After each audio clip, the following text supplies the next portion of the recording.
বিসিবিকে show cause করে হাইকোর্টের rule জারি করেছেন আদালত।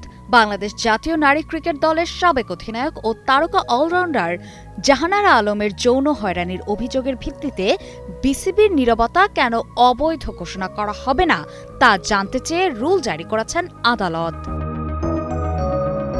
2 ফেব্রুয়ারি বিকেলে বিচারপতি আহমেদ সোহেল ও বিচারপতি ফাতেমা আনোয়ারের সমন্বয়ে গঠিত হাইকোর্ট বিভাগের বেঞ্চ শুনানি শেষে এই রুল জারি করা হয়। আদালতের রিটের পক্ষে শুনানি শেষে আইনজীবীরা জানান, জাহানারা আলম ইস্যুতে বিসিবির যে নির্লিপ্ততা ও নিষ্ক্রিয়তা দেখা গেছে তা কেন আইনগতভাবে অবৈধ ঘোষণা করা হবে না সে বিষয়ে বিসিবিকে কারণ দর্শাতে বলা হয়েছে।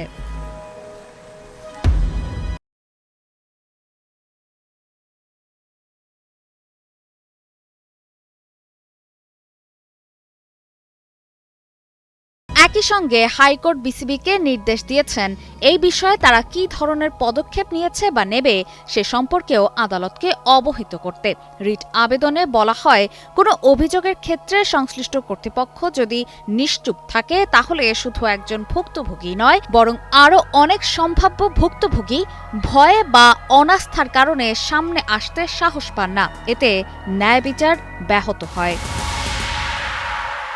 আদালতের পর্যবেক্ষণে বলা হয়েছে, স্বচ্ছতা ও জবাবদিহি নিশ্চিত করা প্রতিটি প্রতিষ্ঠানের দায়িত্ব।